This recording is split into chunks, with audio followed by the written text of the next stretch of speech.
खबर के साथ करेंगे। पटना से बड़ी खबर है, अमृतलाल मीणा बनाए गए हैं बिहार के नए मुख्य सचिव। मुख्य सचिव के संबंध में अधिसूचना जारी कर दी गई है। नए मुख्य सचिव ने पदभार भी संभाल लिया है। आपको बता दें, सीएम नीतीश कुमार से आज नए मुख्य सचिव ने मुलाकात भी की। सीएम नीतीश कुमार से शिष्टाचार ये मुलाकात थी। अमृतलाल मीणा अब तक केंद्रीय कोयला सचिव के रूप में केंद्रीय प्रतिनियुक्ति पर थे और अमृतलाल मीणा को केंद्र सरकार ने उनके मौजूदा पद से मुक्त करते हुए वापस मूल कैडर बिहार भेज दिया है। 1989 बैच के अधिकारी अमृतलाल मीणा साल 2021 के सितंबर में केंद्रीय प्रतिनियुक्ति पर गए थे। अमृतलाल मीणा काफी तेज तर्रार आईएएस अधिकारी माने जाते हैं। केंद्रीय प्रतिनियुक्ति पर जाने के पहले वे बिहार में पथ निर्माण विभाग के अपर मुख्य सचिव थे। इसके पूर्व वे नगर विकास एवं आवास विभाग और पंचायती राज विभाग का दायित्व भी संभाल चुके हैं। केंद्र में ग्रामीण विकास मंत्री रहे रघुवंश प्रसाद सिंह के सचिव भी रह चुके हैं। बता दें कि बिहार के मौजूदा मुख्य सचिव ब्रजेश मेहरोत्रा आज रिटायर हो रहे हैं।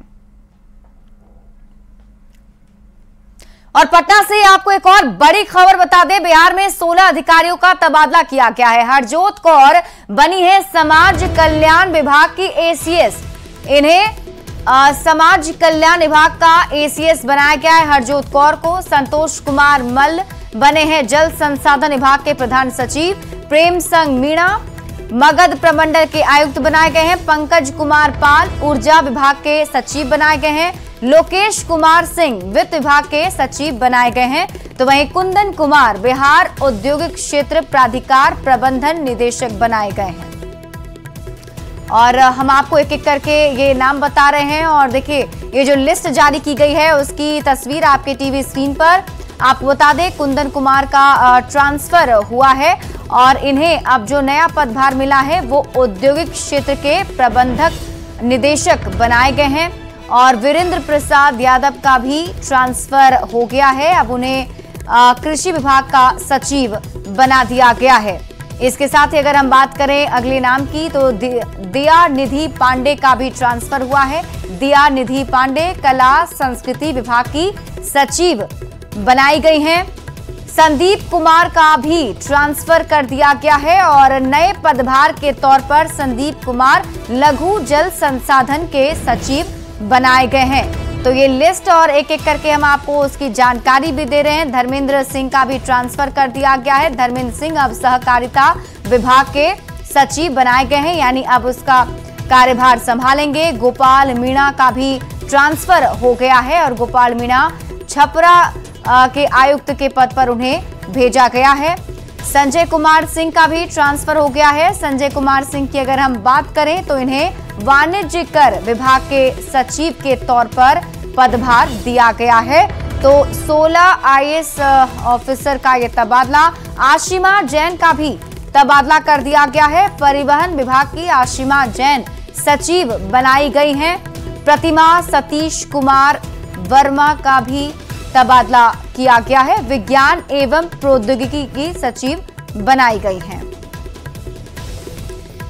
बढ़ते आगे और अगली खबर आपको मुजफ्फरपुर से बता दें, जहां बीबी जान गली की रहने वाली निकहत ने महराजी पोखर के पास रहने वाले सन्नी से शादी रचा ली है।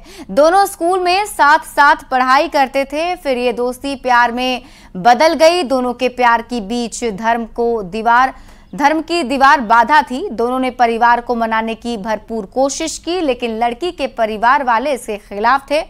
आखिरकार दोनों घर से भाग गए और 30 जुलाई को दोनों ने शादी कर ली। दोनों ने पहले कोर्ट मैरिज किया, फिर मंदिर में हिंदू रीति रिवाज से शादी की। इसके बाद युवती ने हिंदू धर्म अपना लिया है। अब युवती मुजफ्फरपुर के सिटी एसपी ऑफिस पहुंची है और उसने कहा है, सर मेरा अपहरण नहीं हुआ, मैंने हिंदू युवक से लव मैरिज किया है, हमें सुरक्षा दी जाए।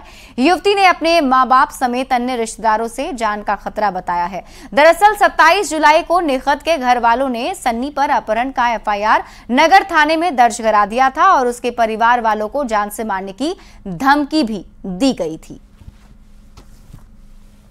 मैं मुस्लिम कम्युनिटी से हूँ, लेकिन मैं सन्नी कुमार से प्यार करती थी और वो हिंदू जात के हैं। उस वजह से हम लोगों ने भाग के शादी भी की है।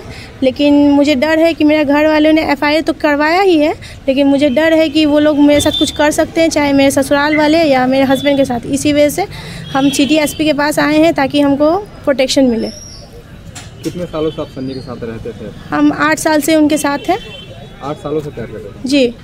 दोनों का घर वहीं पास में ही कैसे? मतलब हम लोग का घर एक मोहल्ले एक गली पार ही है, तो हम लोग एक दूसरे को जान पहचान हम पढ़ते थे, तो उस वक्त हमारी जान पहचान हुई, उसके बाद प्यार हुआ, उसके बाद जो भी शादी वगैरह भी शादी वगैरह कर चुके हैं?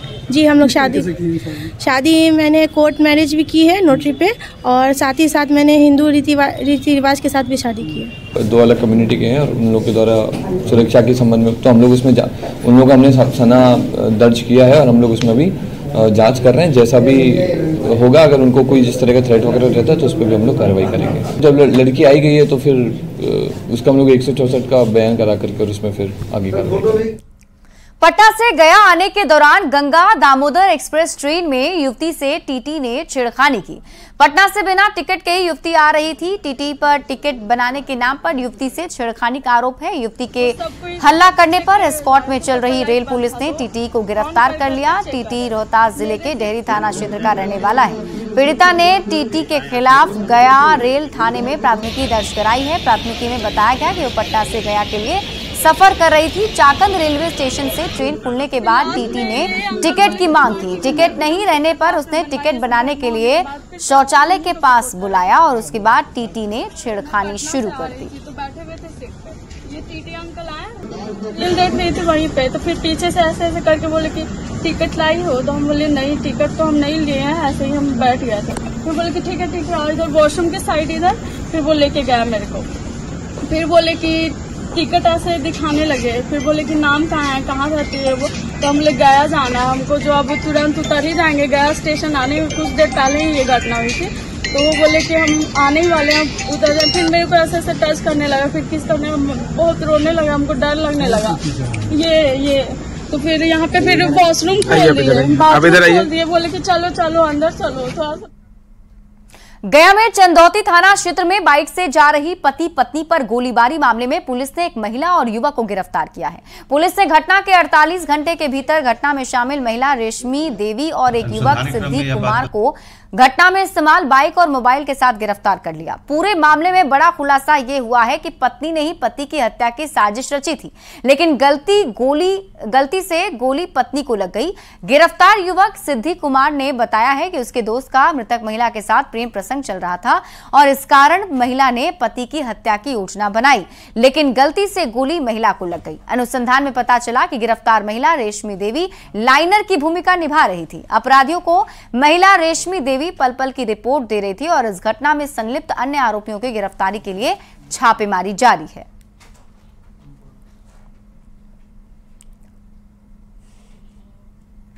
अनुसंधान के क्रम में यह बात पता चली कि जो मृतिका है उनका एक व्यक्ति के साथ प्रेम संबंध था और उसमें उसको लेकर के पूर्व में विवाद भी उत्पन्न हुआ था और उसी को लेकर के यह घटना घटित हुई।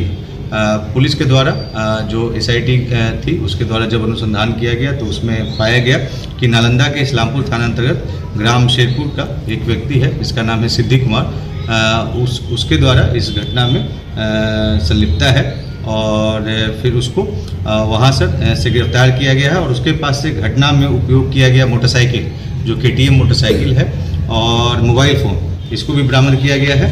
और फिर अग्रतर अनुसंधान में जो तथ्य आए हैं उसके आधार पर लाइनर की भूमिका निभाने वाली महिला जिसका नाम है रेशमी देवी। जहानाबाद के कल्पा थाना क्षेत्र में बिजली विभाग का अनोखा कारनामा सामने आया है। एक मृतक के नाम पर बिजली चोरी का FIR दर्ज किया गया है। जहानाबाद सदर के बिजली विभाग के जूनियर इंजीनियर रोशन जमाल अपनी टीम के साथ चेकिंग के लिए पहुंचे थे। चेकिंग के बाद टीम ने गांव के 5 लोगों के खिलाफ बिजली चोरी की धाराओं में मुकदमा दर्ज करा दिया। इसमें से एक व्यक्ति का नाम शिवजीत सिंह है। हकीकत यह है कि शिवजी की मृत्यु 2018 में हो चुकी है। परिवार में एक विधवा और बेटा है जिनको बिजली चोरी या अन्य किसी मामलों की कानो कान खबर नहीं है। लेकिन जब थाना की टीम से बिजली चोरी के मामले में समन लेकर पहुंचा तो विधवा संजो देवी के होश उड़ गए। मृतक की पत्नी का कहना है कि जिस तारीख में बिजली चोरी दिखाई गई है उससे 6 साल पहले ही शिवजी सिंह की मृत्यु हो चुकी थी। उनके परिवार ने कोई बिजली की चोरी नहीं की। दिलचस्प ये भी है कि 2 कमरे का अर्धनिर्मित मकान में बल्ब जलाने के लिए 40,000 फाइन किया गया है। बिजली विभाग की लापरवाहियों का सिलसिला थमने का नाम नहीं ले रहा। हम पहुंचे हैं जहानाबाद जिले के पश्चिमी इलाके में कल्पा थाना क्षेत्र का गोंसा गांव है। यहां पर इनकी कारस्तानियों का क्या नतीजा हुआ है वो हम आपको दिखाते हैं। पहले आप देख लीजिए, ये जो आप घर देख रहे हैं ये इंदिरा आवास से बनने वाला घर है। अभी तक इसका न तो पिलर तैयार हुआ है न रूफ की ढलाई हुई है। लेकिन बिजली विभाग ने यहाँ छापेमारी की। इस घर के जो मालिक हैं उनके ऊपर 40,000 रुपये का फाइन कर दिया। अब फाइन करने के बाद थाना भी यहाँ आई, लोग भी पहुँचे। सबसे अजूबा ये है कि जिस व्यक्ति के नाम पर एफआईआर किया गया है उनकी मौत 6 साल पहले हो चुकी है। अब उनके ऊपर केस किया गया है, 40,000 रुपये का फाइन किया गया है। उनकी विधवा जो हैं वो यहाँ पर हैं, हम इनसे बात करते हैं। तो क्या नाम है आपका? हमको हाँ, संजो देवी। क्या हुआ था? हमको कुछ नहीं, सुतल थे, आया ना तो वो टोका काट काट के लेके चले गया। अच्छा, तो हम कुछ नहीं बोले। हम लोग तो विधवा है, ऐसू हम पढ़े लिखे नहीं हैं और कुछ मरम भी नहीं जानते हैं, कुछ हम जानवे नहीं करते हैं। तो कितना का फाइन हुआ? 40,000 का फाइन है। तो फिर पुलिस भी आई थी आपके यहाँ? हाँ, पुलिस आई थी। क्या कह रही थी पुलिस? पुलिस गांव नाव घर सब बताया, लिख लिया, रजिस्टर लेके आए थे। तो किसके नाम पर एफआईआर है? नाम क्या बताया? शिवजी सिंह। तो ये 3 भाई हैं, तीनों के ऊपर लगभग 40 हजार रुपये का एक मुश्त फाइन किया गया है। लेकिन ताजुब ये है कि जिस विधवा के ऊपर फाइन किया गया है उनका हस्बैंड के नाम पर एफआईआर है और हस्बैंड की डेथ 6 साल पहले हुई है। वहीं दूसरे भाई का घर जो है इतना छोटा सा घर है और इनके ऊपर भी लगभग 40,000 रुपये का फाइन है। सवाल है कि आखिर ये हो क्या रहा है? बिजली विभाग के लोग आखिर ऐसा कर क्यों रहे हैं? राजीव रंजन विमल, न्यूज़ 18 जहानाबाद। गोपालगंज पुलिस ने वाहन चेकिंग के दौरान एक युवक के पास से 9,13,000 रुपए बरामद किए हैं। पुलिस ने बाइक की डिग्गी से रुपए जब्त किए। सिद्धवलिया थाने की पुलिस ने बरहरिया गांव के पास NH 27 पर बने टोल टैक्स के पास कार्रवाई की और पुलिस युवक को हिरासत में लेकर पूछताछ कर रही है। शुरुआती जांच में युवक ने बताया कि फाइनेंस कंपनी का काम करता है और ग्रामीण इलाके में लोगों को लोन देने पर पैसा लेने के लिए केसरिया जा रहा था। अगर भारत में राहुल गांधी, अखिलेश यादव और तेजस्वी यादव की सरकार बनती है तो भारत को पाकिस्तान बनने से कोई रोक नहीं सकता। यह आरोप लगाया है केंद्रीय कपड़ा मंत्री गिरिराज सिंह ने। उन्होंने आरोप लगाया कि इसके बाद देश इस्लामिक कंट्री बनकर रह जाएगा। बेगूसराय में उन्होंने आरोप लगाया कि अगर विपक्ष के नेता का बस चले तो शुक्रवार को छुट्टी की घोषणा कर दी जाएगी। उन्होंने विपक्ष के नेताओं पर वोट बैंक की राजनीति करने का आरोप लगाया। या अखिलेश यादव हों, ये मामला विशुद्ध रूप से एक देश एक कानून है। ये लोग मुस्लिम के ठेकेदार हैं, वोट बैंक के ठेकेदार हैं तेजस्वी यादव। इनका राज आएगा तो ये भले पूरे बिहार में, पूरे उत्तर प्रदेश में शुक्रवार को छुट्टी घोषित कर देंगे। मैं जानता हूँ अगर ये राहुल गांधी, तेजस्वी यादव, अखिलेश की सरकार आगे बनेगी तो भारत को ये पाकिस्तान बना देंगे और बांग्लादेश बना देंगे। यही काम ये करना चाहते हैं। गिरिराज सिंह के इस्लामिक कंट्री बनाने वाले बयान पर अब सियासत तेज हो गई। विपक्ष ने गिरिराज सिंह के बयान पर पलटवार किया है। नेताओं को धर्म के नाम पर नफरत फैलाना ही एक काम रह गया है। इनको तो रोजगार पर, महंगाई पर, शिक्षा पर, स्वास्थ्य पर, विकास पर बोलना नहीं है। तो हिंदू मुस्लिम, कभी मंदिर मस्जिद, कभी भारत पाकिस्तान, ये करने से देश का भला होने वाला नहीं है। और कोई भी अगर नफरत फैलाता है, समाज को बांटने का काम करता है, तो ये देश कभी स्वीकार नहीं कर सकता। बिहार सहित देश के अन्य राज्यों में जो पारिवारिक पार्टियां हैं, जो एक विरासत की राजनीति में जिनका अहम रोल अपनी पार्टी और परिवार में निभाने के लिए लड़ाई और झगड़ा चल रहा है, ऐसे लोग समाज और राज्य का भला नहीं कर सकते हैं। मैं तो ऐसे परिवारवादी पार्टी और नेताओं से मैं विनती करना चाहता हूं कि आप अपनी पार्टी में जो संघर्ष के बल पर आगे आने वाले युवा राजनेता हैं, ऐसे लोगों को आगे ला करके आप एक उदाहरण पेश करें। इन लोगों को न तो राष्ट्रहित की कोई परवाह है और न ही देश के पारंपरिक मूल्यों और संस्कृति की। इंडी गठबंधन के लोग टुकड़े टुकड़े गैंग के समर्थन देने वाले लोग हैं। एक धर्म विशेष के लोगों का वोट पाने के लिए सनातन धर्म को अपमानित करना और सनातनियों को गाली देना इनकी आदत बन गई है। यह बिल्कुल सही है कि इनका बस चलेगा तो ये रविवार की छुट्टी को बदलकर शुक्रवार को कर देंगे। हिंदुओं के धर्म स्थानों को छीनकर एक धर्म विशेष के लोगों को दे देंगे। नौकरियों में धर्म के आधार पर सीटों को आरक्षित कर देंगे। बेतिया में बीजेपी की विस्तृत जिला कार्य समिति की बैठक हुई और इस बैठक में प्रदेश अध्यक्ष दिलीप जायसवाल शामिल हुए। प्रदेश अध्यक्ष के साथ ही केंद्रीय कोयला राज्य मंत्री सतीश चंद्र दुबे, मंत्री जनक राम, मंत्री रेणु देवी के साथ कई विधायक और सांसद शामिल हुए। दिलीप जायसवाल को कार्यकर्ताओं ने लड्डू से तौल भी दिया। प्रदेश बीजेपी अध्यक्ष ने दावा किया नीतीश कुमार के नेतृत्व में एनडीए 2/3 बहुमत हासिल करेगा। उन्होंने कहा चिराग पासवान एनडीए के हनुमान हैं, इंडी अलायंस की लंका को जलाएंगे। सरकार को धन्यवाद देने के लिए कल बिहार के पारा मेडिकल छात्रों का पटना में महाजुटान होने जा रहा है, जहां सरकार की उपलब्धियों का छात्र न सिर्फ बखान करेंगे बल्कि महागठबंधन की सरकार में हुए नुकसान की भी चर्चा करेंगे। सम्मेलन में डिप्टी सीएम सम्राट चौधरी के साथ ही स्वास्थ्य मंत्री मंगल पांडे और कई मंत्री मौजूद रहेंगे। इस सम्मेलन के जरिए छात्र ट्यूटर से लेकर बाकी पदों पर बहाली की मांग करेंगे। पारा मेडिकल एसोसिएशन से बात की है न्यूज 18 संवाददाता रजनीश कुमार ने। तक महागठबंधन की सरकार में राज्य भर के पैरामेडिकल छात्र लगातार सड़कों पर प्रोटेस्ट करते नजर आ रहे थे, लेकिन एनडीए सरकार में अब पैरामेडिकल एसोसिएशन ने राज्य स्तरीय सम्मेलन का ऐलान कर दिया है। यानी कल राजधानी पटना में हजारों की संख्या में जो पूर्ववर्ती छात्र हैं और वर्तमान छात्र हैं वो कार्यक्रम में शामिल होंगे। इसके साथ साथ बिहार सरकार के तमाम जो मंत्री हैं यानी स्वास्थ्य मंत्री के साथ साथ डिप्टी सीएम भी शरीक हो रहे हैं। जरा बातचीत करते हैं कि आखिर सरकार को धन्यवाद देंगे या डिमांड पत्र सौंपेंगे, किस तरह का कार्यक्रम होगा ये। सर, सबसे पहले हम धन्यवाद करेंगे, इस कार्यक्रम में आदरणीय स्वास्थ्य मंत्री जी आ रहे हैं। इस कार्यक्रम का मकसद है उन छात्रों के लिए आवाज़ उठाना जो आज तक पीड़ित रहे हैं।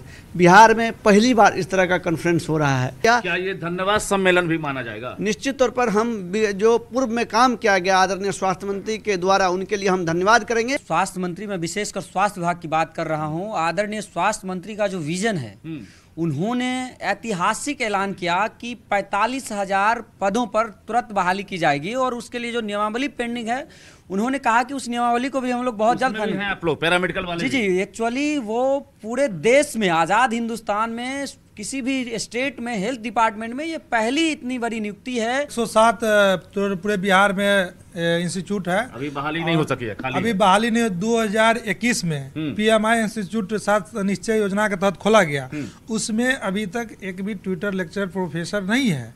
और हम लोग रिक्वेस्टली वे में सर को बोले हैं, सर ने आश्वासन दिया है कि बहुत जल्द इस पे आप लोग को डिमिनिस्टर लेक्चर और प्रोफेसर दे दिया जाएगा। और स्वास्थ्य मंत्री का हम लोग धन्यवाद इसलिए करना चाह रहे हैं कि पारा मेडिकल के इतिहास में उसने बहुत बड़ा योगदान दिया हम लोग के लिए, खास करके की तरफ से तारामंडल में जो विद्या भवन है उसमें श्री मंगल पांडे जो हेल्थ मिनिस्टर है वो आ रहे हैं विशिष्ट तौर पे। और हम लोग ये मंगल पांडे सर से ये मांगना चाहेंगे कि आप बिहार के तमाम हजारों पैरामेडिकल छात्र जो आ रहे हैं कॉन्फ्रेंस में, जो सम्मिलित हो रहे हैं, उसमें हम लोग उसमें जो है सम्मिलित होने जा रहा है, तो उसमें काउंसिल का गठित और मांग करेंगे कि जो आगे जो वैकेंसियां आने वाला है उसमें भी जगह मिले। जगह मिले। स्तरीय सम्मेलन का आयोजन किया गया है जिसमें हजारों की संख्या में जो पूर्ववर्ती छात्र हैं, जो नौकरी पेशे में भी हैं और जो वर्तमान में कॉलेज में पढ़ाई कर रहे हैं, वो भी शरीक हो रहे हैं। बहुत काम हुआ है और काम होना बाकी है, ये कहना है एसोसिएशन का। और साफ तौर से सरकार को धन्यवाद देने के लिए सम्मेलन का आयोजन किया गया है। इसके साथ साथ विधानसभा से पहले जो सरकार है वो नौकरी का पिटारा खोले, ये हुई उम्मीद है। और यही वजह है कि ये लोग लगातार धन्यवाद देते सरकार को पीछे नहीं हट रहे हैं। कैमरामैन दीपक के साथ रजनीश कुमार, न्यूज़ 18 पटना। और यार